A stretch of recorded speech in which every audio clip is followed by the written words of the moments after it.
Thank you for tuning in once again to his Vine and Fig Tree podcast. My name is Kurt Olson. I'm your host. I'm coming to you on the late morning of July 30th, 2025. And this is the morning after of a major earthquake in Russia.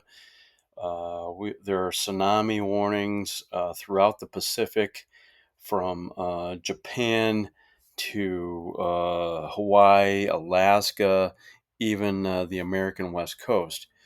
Certainly some prayers for folks. Some of the footage I've seen on social media has whales washed ashore um, from some of the tsunami activity that's happening in Asia. So certainly prayers for those folks. But a few things I want to bring to your attention.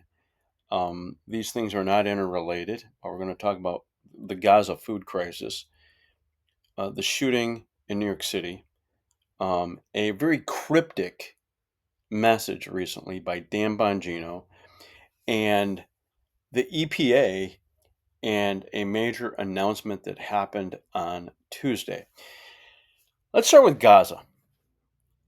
So, confession, I do not have satellite TV. I do not have uh,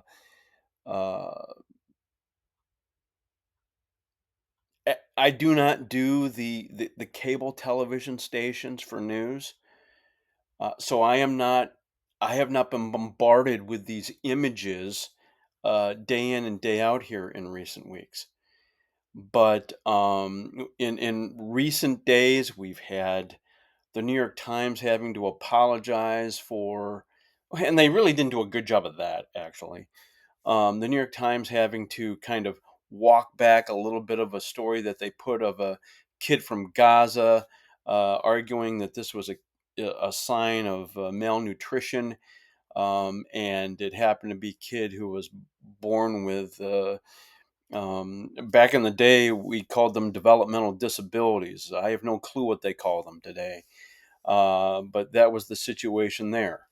Um, we have even someone who claimed to be in the know and has proven to be a liar. That the media was relying on. Oh, this person knows what they're talking about. Let's take a step back here.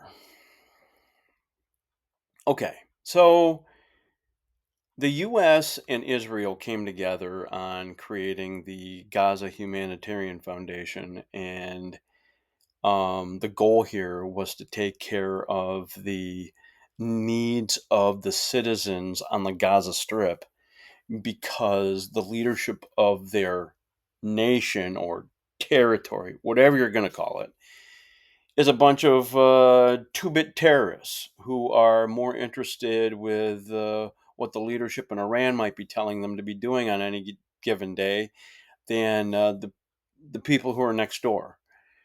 And there is a crisis that is unfolding. There can Israel be doing more? Certainly. Can the U.S. be doing more? Probably. But let's take a 30,000 foot view here and understand what's going on, because Hamas consistently relies on the mainstream media around the world relying on their statistics and what they have to say, and we find out later that what they've been feeding people is a lie or not the whole truth.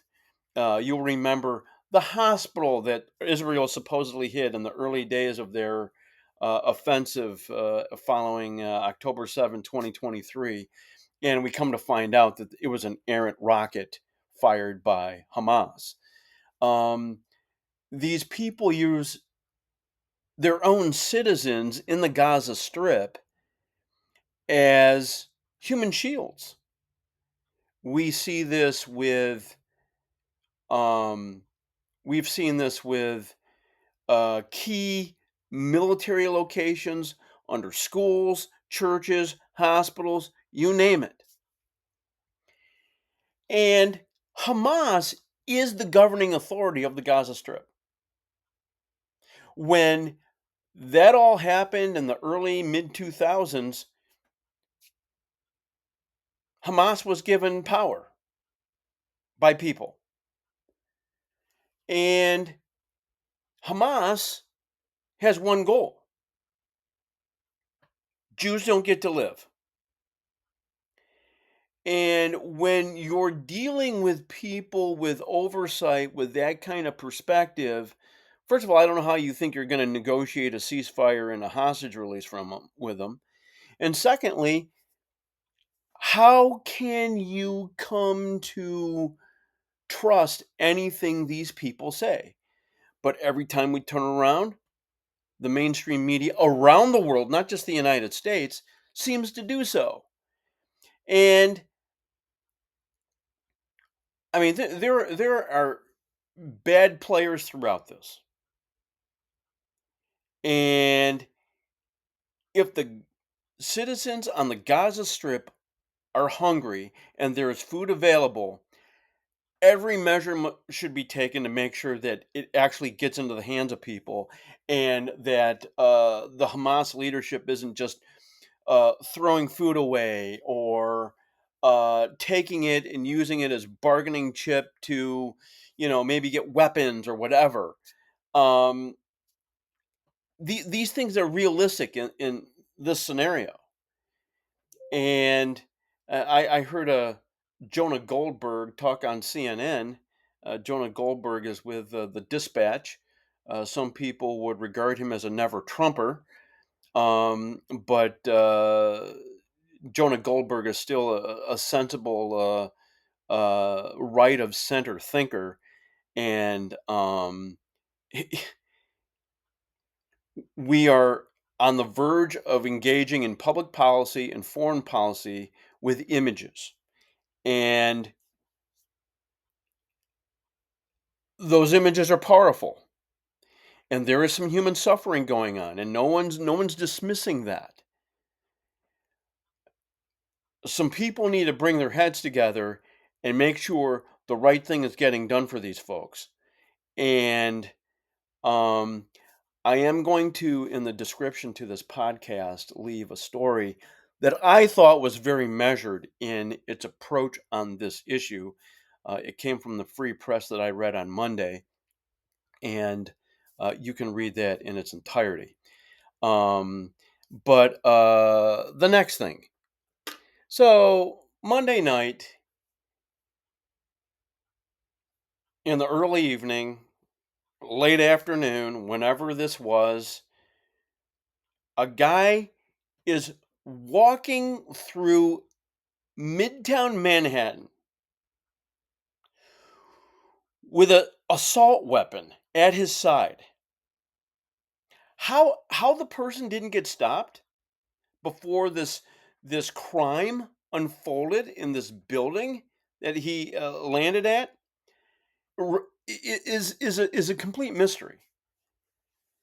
But this Shane Tamura, a guy who apparently had some mental health issues, was dealing with consequences of concussion from time playing football. Um, his intent was to land at the offices of the NFL on Park Avenue, and he used the wrong elevator and landed in another building, or another area of the building where those offices were. And this guy just starts opening fire and kills a New York City cop and three others before turning the weapon on himself. And here's the thing that's so ironic about this. This happens in New York State. New York State, deep navy blue, just like California, just like Illinois, just like a few other states. And New York has passed all kinds of gun laws. You might remember a number of years ago there was a crime at a I believe it was a I I believe it was a Tops or some grocery chain in the Buffalo area, and the one party rule in New York State knee jerk reacted instead of doing something measured, overreached, and that got shot down by the U.S. Supreme Court just a couple of years ago. And that not to be told they can't do something, they keep reaching and doing something on guns. And this gun was outlawed in the state of New York. And you can't legislate this stuff, folks. You can't. You can't. And the governor of New York was just yesterday belly aching about how they need yet another tougher gun law in New York City to stop this kind of stuff from happening. And meanwhile, this is so ironic here because just last Saturday in Traverse City, Michigan, there was a gentleman with a knife going up to some older people and more defenseless people and stabbing them. Stopped, stopped, stopped by a good guy with a gun. Happens all the time. The media doesn't want to give attention to that kind of stuff. But a stabbing spree in a Walmart parking lot was stopped by a good guy with a gun until authorities could arrive. And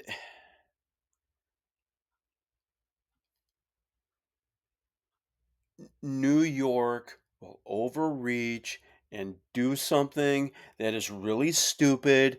It will get challenged by the Supreme Court again, and they will totally go back to rewriting laws. And but this is the state where they're attempting to redistrict congressional races or congressional seats right now, and they are doing all kinds of things solely for the purpose of being able to maintain one party rule in the state of New York. And it remains to be seen when we've had enough of this. But New York law should have prevented this, and once again, didn't. Um, Thirdly, Dan Bongino. Dan Bongino had a very cryptic post on X last Saturday. I'm going to read it to you because when I learned about it, I'm like, I want to read this myself. I want to see what he said. But this is what Dan Bongino wrote late morning on Saturday, July 26th. He writes, during my tenure here as the Deputy Director of the FBI, I have repeatedly relayed to you that things are happening that might not be immediately visible, but they are happening. The director, and that's Kash Patel, and I are committed to stamping out public corruption and the political weaponization of both law enforcement and intelligence operations. It is a priority for us. But what I have learned in the course of our properly predicated and necessary investigations into these aforementioned matters has shocked me down to my core. We cannot run a republic like this. I'll never be the same after learning what I've learned. We are going to conduct these righteous and proper investigations by the book in accordance with the law. We are going to get answers we all deserve. As with any investigation, I cannot predict where it will land, but I can promise you an honest and dignified effort at truth. Not my truth or your truth, but the truth, he wrote with all caps, the truth. God bless America and all those who defend her. Respectfully, Dan. Now, This we don't get context to this. So there's been a lot of reading into it. It's very cryptic because he's shocked to his core about some of the things that he's been finding out. And I saw a post by James O'Keefe, the kind of trailblazing journalist, um, saying Dan Bongino owes the American people a greater explanation of this message, this post, and what he means by certain things. And of course, he would say, we are investigating things and I can't comment on an active investigation. Is it about the stuff that Tulsi Gabbard has now been releasing information out of? Or is it other stuff? No one knows. But I continue to rest on what I said last week. I'll believe that these people are seeking accountability when I actually see it and hear it, and not a moment before. Because I still remain incredibly skeptical that there's ever going to be accountability with Team Obama, with the stuff that Tulsi Gabbard is now suggesting went on with trying to set up the Trump one for failure with Crossfire Hurricane and a variety of other things that unfolded there. So, some interesting things being said there by Dan Bongino, but lacking an awful lot of context. But I wanted to share that with you. And I'm also going to share with you events from yesterday that involve the EPA. Now, for all intents and purposes, the EPA is just another overreaching federal agency. They think they have a lot more power than they should actually have. And they do an awful lot of things to discourage business. But Trump's EPA director, Lee Zeldin, he is a former New York State congressman. He also ran for governor against Hochul in 2022. Lost by like, what was it, 5, 6, 7%, something like that. Closest a Republican has gotten to a victory in a long time. And what I'm going to read comes from a journalist by the name of Rod Martin. And he basically took what Lee Zeldin was releasing yesterday and did a variety of individual tweets. It's not a long thread, but I do want to read it to give you an understanding of A, what Team Obama did with the EPA, and secondly, hopefully give you a little bit of an understanding by what Rod Martin writes here that could be the upshot of this. I'll start with this. And he wrote this late yesterday afternoon. Trump just went nuclear on the Green New Deal. The EPA is moving to repeal the legal foundation of climate regulation itself. 1 trillion in green tyranny, gone. Lee Zeldin calls it the largest deregulatory action in American history. Here's what it means. Obama's EPA made up the endangerment finding in 2009. It claimed that carbon dioxide was a threat to human health. That one finding became the legal pretext for everything: electric vehicle mandates, gas stove bans, tailpipe regulations, as Rod Martin calls them, stupid airline rules, power plant shutdowns, you name it. Trump's EPA administrator Lee Zeldin just proposed ripping it out by the roots. He says the finding was twisted science, legal overreach, $1 trillion tax on working Americans. He's right. This one rule gave the left control over half of the economy. What happens after the repeal goes through? 54 billion saved per year by the federal government. Climate mandates gone. Electric vehicle coercion reversed. Power returned to states and consumers. Major blow to globalist environment, social, and government rules, ESG.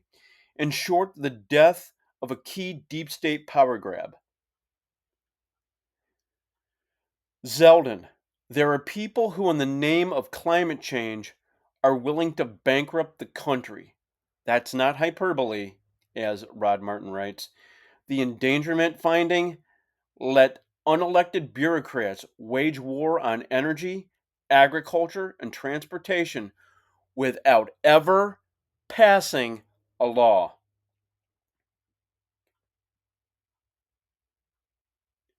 Of course, the climate cold is melting down. The Environmental Defense Fund is calling it an existential threat. You know what that means. The repeal is working. This is Trump's biggest kill shot yet against the administrative state. It's not just about climate, it's about who governs: voters and their reps, or unelected bureaucrats hiding behind fake science and 14-year-old memos. Um, That's the extent of what Rod Martin writes yesterday, late afternoon, about this rule change. And here's one of the things that's so fascinating about this. And I'm going to cite New York State again because this is where I live, and we have some things happening here. So, just a few years ago, in the one-party rule state legislature, they passed a sweeping environmental bill that is designed to basically follow California with mandated electric vehicle purchases, and a host of other things that will impact New York State, from Niagara Falls to Long Island, from the St. Lawrence River to the Pennsylvania border where I live, just 30, 40 minutes west of me. And just the other day, we find out that the state of New York is basically saying, beginning on January 1st, 2026, any building less than 7 stories, any building less than 7 stories must be all electric. They're going to add a minimum of 20 grand a year on new construction. They're going to, and who knows what that will mean for commercial construction or industrial construction. Um, and with all of that happening, we have members of the New York State legislature who are Republicans basically pleading with the governor to declare a state of emergency, with an understanding that our power grid doesn't have the power to provide all that they are demanding, and that the madness should be rolled way back and maybe even prevent some of it from happening. But right now, the Republicans don't have any power. And I haven't heard the latest on whether the governor is going to listen to the Republicans and listen to what they have to say. But with the EPA doing this, how will that impact the likes of California, New York, other states that have been going climate crazy? And we've had a hot summer here, and that hot summer came after a cool and wet spring. And what a lot of people on the left would argue, oh, that's climate change, that's climate change, that's climate change. Some of us just call weather. And so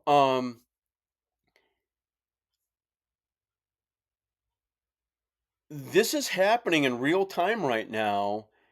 And it will be interesting to see how this impacts.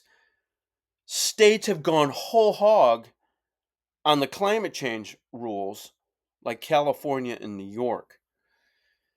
So that is all I have for you this week. Dropping a column on Sunday. Think Canada when I just the spoiler alert there. Think Canada. And we are on Apple Podcasts, Spotify, YouTube. This podcast is about freedom. It's about liberty. It's about the things that made America America. It's about the things that people enjoy doing. What one family might enjoy doesn't necessarily be the same for another family. And whatever it is that you choose to pursue, you have liberty and freedom to do that. So stay vigilant, stay focused, and until next time, God bless and goodbye.